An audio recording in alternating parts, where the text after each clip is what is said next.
Bismillahirrahmanirrahim. Assalamualaikum warahmatullahi wabarakatuh.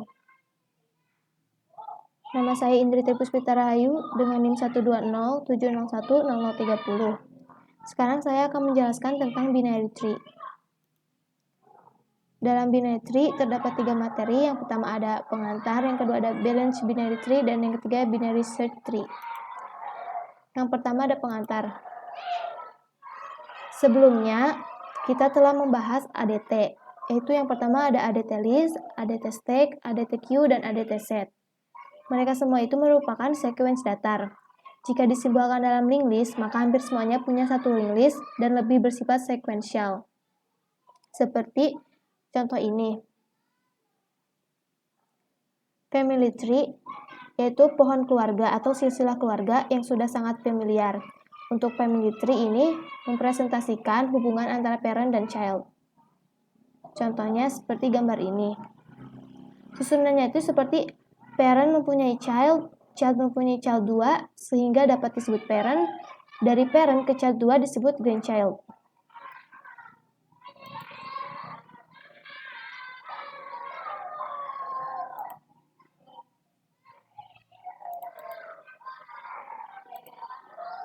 Dalam family tree, namanya parent dan child.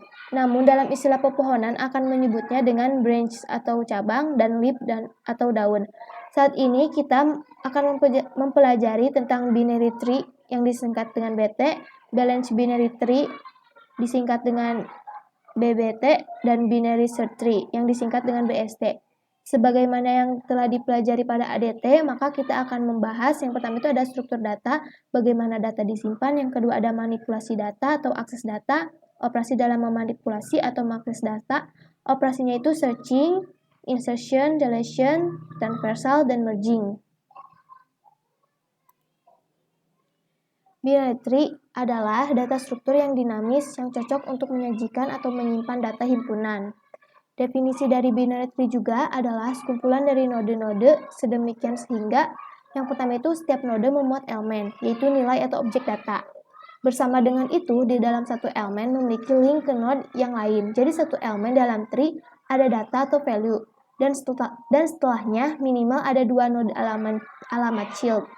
Yang kedua itu pohon memiliki header, yang berisi link ke node yang ditunjukkan oleh root node.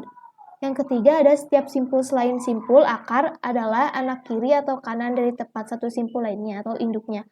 Node root tidak memiliki parent atau tidak memiliki induk. Satu-satunya tautan ke sana adalah header.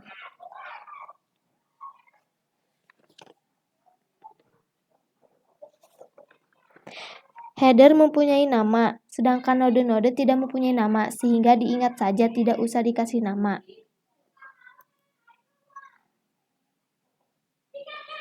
Binary tree adalah struktur data yang hampir mirip juga dengan linked list untuk menyimpan koleksi dari data. Linked list dapat dianalogikan sebagai rantai linier, sedangkan binary tree bisa digambarkan sebagai rantai tidak linier. Binary tree dikelompokkan menjadi unordered binary tree atau tree yang tidak berurut, dan order binary tree yaitu tree yang terurut. Binary tree dalam ilmu komputer, sebuah pohon biner adalah struktur data pohon di mana setiap node memiliki paling banyak dua anak yang disebut sebagai anak kiri dan anak kanan. Penjelasan binary menggunakan ilustrasi. Root mempunyai dua child setiap node, yaitu left dan right. Left memiliki dua child lagi, yaitu left and right. Jadi dapat disederhanakan, binary tree adalah root yang hanya memiliki dua child, yaitu left atau right. Jika diperbesar, setiap node memiliki data dan dua link. Jika tidak ada linknya, maka disebut link. Node yang terakhir disebut dengan leaf. Istilah dalam binary tree, yang pertama ada parent, yang kedua ada node, yang ketiga ada leaf, yang keempat elemen data, yang kelima ada elemen alamat atau dari node berikutnya. Untuk elemen alamat ada dua, yaitu kiri dan kanan. Yang keenam itu ada side tree, yaitu jumlah ukuran node atau elemen di dalam tree. Yang ketujuh ada empty tree, yaitu tree yang kosong atau tree yang tidak punya anggota atau side null. Itu artinya headernya tidak tergabung kemana-mana. Di sini dijelaskan ini merupakan header, dan ini merupakan root node, yang ini adalah left child of root node, yang ini adalah right child of root node. Dan ini adalah right child of node containing B. Dan yang ini merupakan right child of root node C. Sedangkan G adalah leaf node.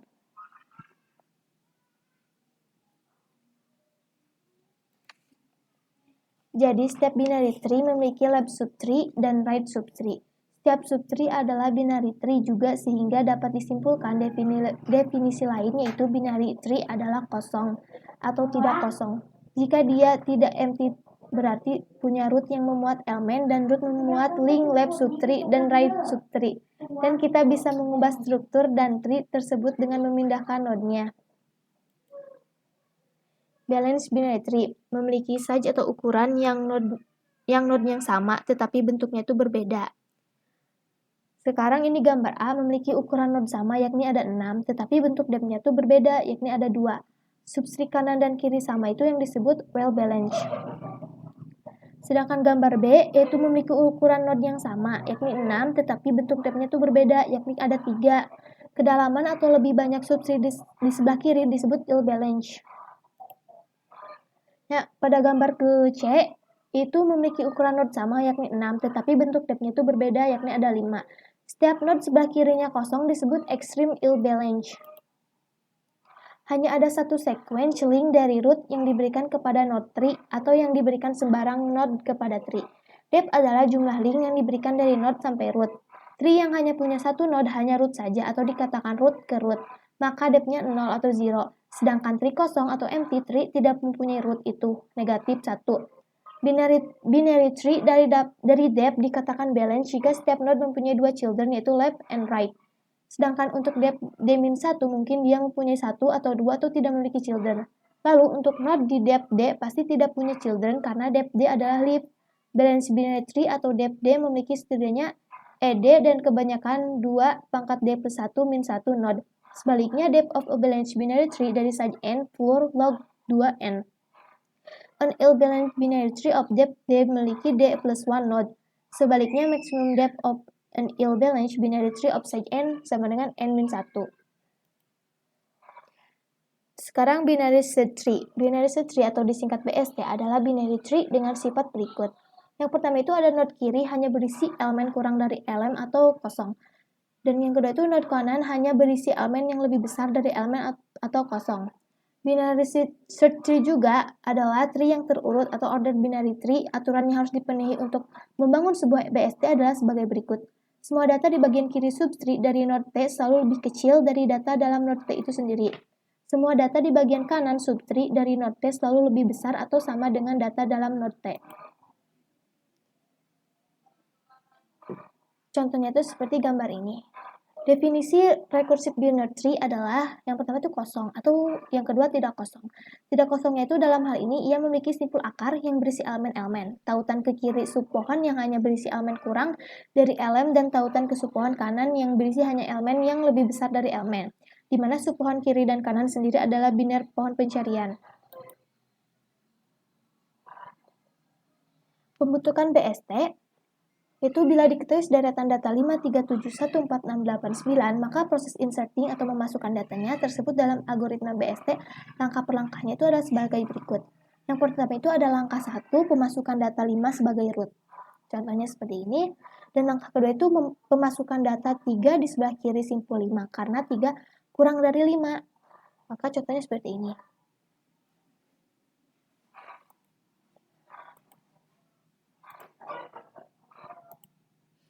Langkah 3 itu pemasukan data 7 di sebelah kanan simpul 5 karena 7 lebih besar dari 5. Langkah keempat itu pemasukan data 1. Karena data 1 lebih kecil dari data di root yaitu 5, maka penelusuran dilanjutkan ke sebelah kiri root. Kemudian karena di sebelah kiri sudah ada daun dengan nilai 3 dan data 1 lebih kecil dari data 3, maka data 1 disisipkan di sebelah kiri simpul 3. Langkah kelima itu pemasukan data 4. Dan langkah ke-6 itu pemasukan data 6 karena data 6 lebih besar dari data di root yaitu 5. Maka penelusuran dilanjutkan ke sebelah kanan root. Kemudian karena di sebelah kanan sudah ada simpul dengan nilai 7 dan data 6 lebih kecil dari data 7, maka data 6 disisipkan di sebelah kiri simpul 7. Langkah 7 itu pemasukan data 8 karena data 8 lebih besar dari data di root yaitu 5. maka penelusuran dilanjutkan ke sebelah kanan root. Kemudian, karena di sebelah kanan sudah ada simpul dengan nilai 7, dan karena data 8 lebih besar dari data 7, maka data 8 disisipkan di sebelah kanan simpul 7. Langkah ke-8 itu pemasukan data 9. Karena data 9 lebih besar dari data di root itu 5, maka penelusuran dilanjutkan ke sebelah kanan root. Kemudian karena di sebelah kanan bukan merupakan daun, yaitu simpul dengan nilai 7, dan karena data 9 lebih besar dari data 7, penelusuran terus dilanjutkan ke sebelah kanan. Selanjutnya ditemukan daun dengan nilai 8 karena data 9 lebih besar dari 8. Maka data 9 disisipkan di sebelah kanan simpul 8. Oke, cukup sekian. Terima kasih. Mohon maaf bila ada kesalahan. Wabillahi taufiq wal hidayah. Wassalamualaikum warahmatullahi wabarakatuh.